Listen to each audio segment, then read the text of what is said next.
Do you enjoy going backpacking but don't want to have to carry all the gear? Well, I have the perfect solution for you. Hi, my name is Joshua Sayler. I am a senior member of the Feathers and Hairs 4-H Club. It's my 7th year in 4-H and my 3rd year in the Goat Project. In my demonstration titled Reaching for New Heights, I will be sharing with you what is involved in picking out a young pack goat and the equipment you will need for training for the first year. Well, let's start with what makes a good pack goat. Any breed can be used as a pack goat, but dairy breeds are the most commonly used, such as Alpine, Oberhasli, Saanen, and Toggenburg. Or one of the breeds I just mentioned mixed with La Mancha, Saanen, or Kiko. Make great pack goats. Our family has 2 American Alpines, a Nubian, and a Nubian Alpine Cross. A fully mature male pack goat will range from 150 to 200 pounds, but I recommend your packer be at least 200 pounds to ensure it can carry a good load.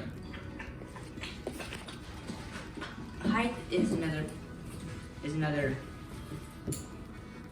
important thing to consider, and your goat should be approximately 36 inches tall, at the minimum 34, when it is done growing. When it comes to choosing between a male or a female pack goat, go with a male that has been weathered. Wethers grow taller than females and tend not to have the behavioral problems or odor problems that bucks do. I do not recommend using a doe because they don't tend to follow as well, and their udder can cause chafing or get caught on the trail. Veterinarians recommend delaying castration to 4 to 6 months of age to prevent urinary calculi, which is a deadly condition, which is where the urethra is plugged with stones. When looking for a future pack goat, it's important to consider temperament and personality. When I look for a pack goat, I like to look for a goat that is trusting, curious, alert, and willing to learn, and quick to bond with me. And doesn't mind being touched all over. Good body structure is another very key part of a goat.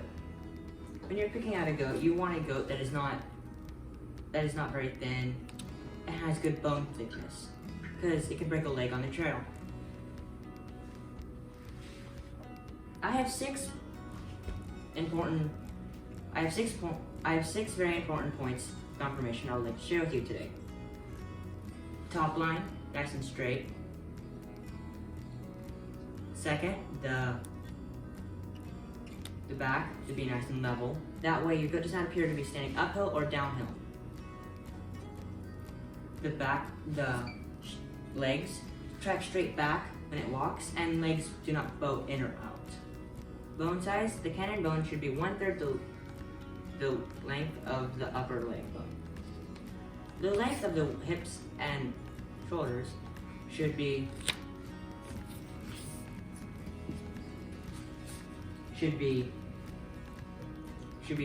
nice and wide. That way, the saddle does not have a hard time staying on. If it's not nice and wide, your saddle will fall off all the time. I really don't think the perfect pack goat exists, but the confirmation points I just mentioned are still very important to consider. To dehorn or not to dehorn, that is the question. There's much controversy over this subject, whether to dehorn or not to dehorn. It's up to you whether you decide to leave horns in your goat or not, but there are benefits and disadvantages with both. For example, horned goats, they use their horns to help regulate their temperature, they use them like hands, and they use them to defend themselves. But they can cause damage to they do tend to bully discarded goats and can pose a danger to humans if not trained properly.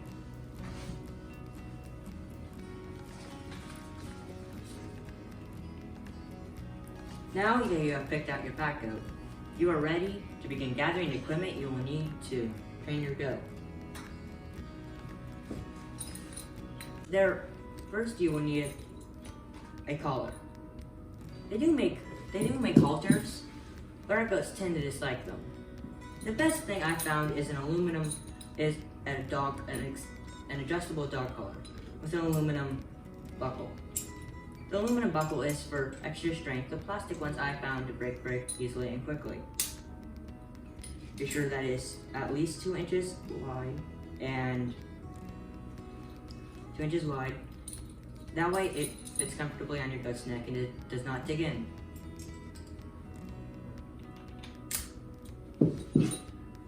When you're out on the trail, it's important to be able to locate your goats if they wander off.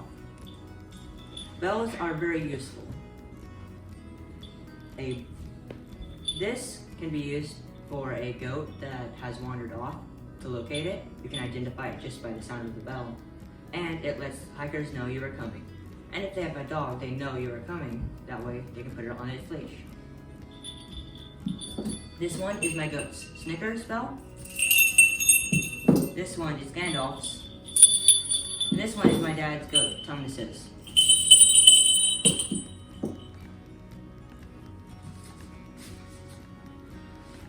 Another thing that is important is a lead. We make our own leads out of a high-strength rope and aluminum carabiners. The aluminum carabiners are there so we can attach it to fences and high lines and trees. When my goat is off leash, I can wrap it around myself. That way I can walk and I don't have to carry it. My hands are free. It's very nice. It's very useful being able to make them our own because then we can customize them for each goat and our needs. Now let's talk about color safety. When you're out hiking, especially during hunting season, it is important to wear brightly colored clothes for yourself, and your goat needs color protection too. A hunter can easily mistake a goat for a deer. So we use orange panniers, and some people will put orange vet tape and wrap it around the horn, the tips of the horns, or a brightly reflective color. That'll protect. And don't forget to wear brightly colored clothing yourself.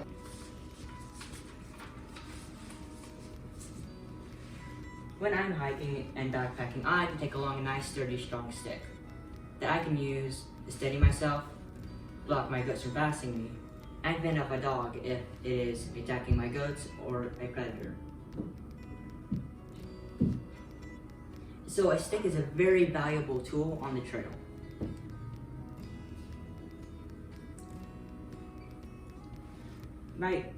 When it comes to equipment for the first year, the first thing you will need is a pack saddle.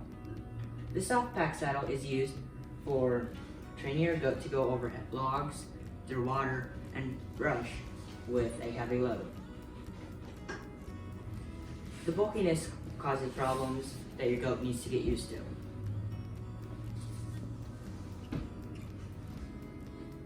There are many options when picking out pack saddles, but since there's so many options, I'm just going to show you what I use for my goats. When you purchase your pack goat as a kid, you will be spending the first year just bonding with it, teaching it to lead, and having a trusting bond. That's very important when having it go through water. It has to trust you to all these things. When they're 1 year old, you can introduce a soft pack saddle. Some people will use dog saddles, but as you probably know, a dog's body structure is much different than a goat's. So it's best to use the soft pack saddle made for goats.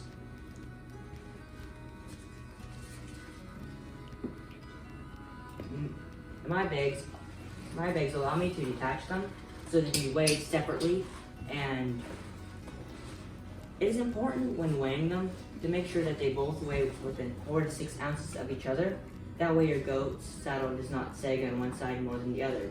That can cause danger for your goat. It can trip, and lose its footing. And that can be bad when you're off the trail.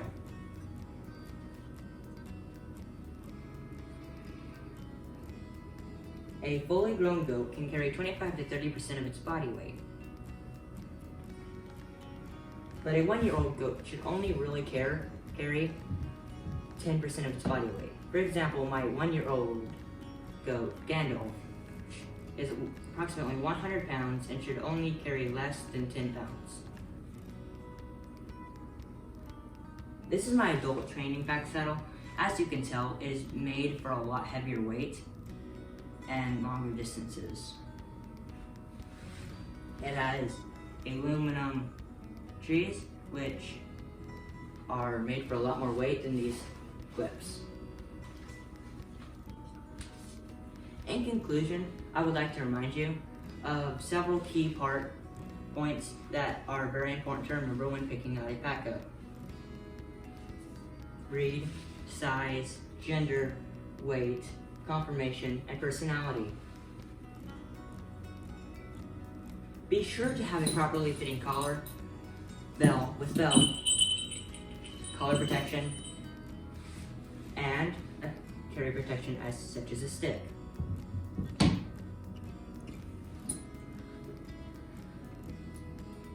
And make sure your load is always the right size for the goat. Never put too much weight on one goat because they are not fully mature until 4, so you should not put a full weight on them until they're 4. It's a lot of fun going on hikes with 4-footed friends. It's lighter, and it gets kind of lonely up there sometimes, so you have all these 4-footed friends, they kind of keep you busy. I obtained my information from my 4-H project leader, my packgoats.com, and northwestpackgoats.com. Are there any questions? How do you bond with a goat? The question has been asked, how do you bond with a goat? Bonding it with a goat, people do it in many different ways. But I go and spend time with my goat, I play with my goat, I take him on walks, and I give him treats. I love treats. They're like us. Yeah. Are there any more questions? The rope that you made, what is that, like nylon that you made it with, or cotton or hemp or what? The question has been asked, what is the lead rope made out of? It is made of a strong nylon rope with the, as you probably remember, the aluminum carabiners, with another nylon rope tied around that. The whole carabiners in that. Okay. I never ever have heard of taking a goat for a hike. Why do you do that? Question has been asked, Hike. why do I take a goat for a hike? They can carry about, a 200-pound goat can carry approximately 60 pounds. Okay. So if you have 10 goats, you can take a whole bunch of tents with you and never have to carry one bit of it. Plus, hunters will use them to carry back their meat and other stuff with it. And they keep you company, and they're hilarious. Wow, I am shocked. I've never heard of that. That is pretty cool. Is there one breed of goat that is probably the best for packing? Your question has been asked, is there one breed of goat that is best for packing? No, not really. I like alpines just because I like their horns and they're cool. And all goats work though. Every single one of them, as long as they're not too small like a Nigerian. Okay.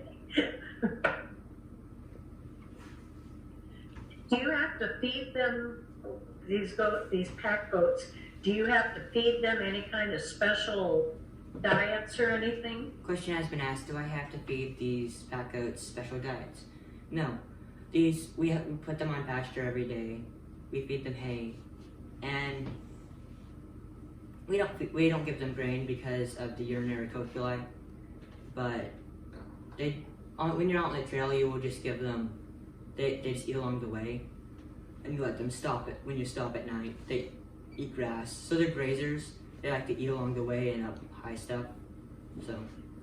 Okay. So Joshua, I got 2 questions. First one is, are goats as stubborn as mules? Question has been asked, are goats as stubborn as mules? I've never worked with a mule, but no, I don't think so. I've worked with a donkey. Well, are they as stubborn as a donkey? And this is leading into the next question, which No, is, not really. why would you prefer to have a goat over, say, a horse or a mule? Question has been asked, why would I want a goat over some other pack animal? A goat is a lot more sure-footed. It can go literally up cliffs. The wild, if you've seen pictures of ibex, well, these domestic goats can't do that because they aren't that fit, but ibex will go straight up cliffs. So these guys can climb, these guys with these packs, they can go over a lot more than a horse can. Excellent, thank you. And they love to follow you, and you don't have to ride them or lead them. Excellent. Are there any more questions? I don't have any more. I If got all mine answered. if there are no further questions, this concludes my demonstration. Thank you for listening.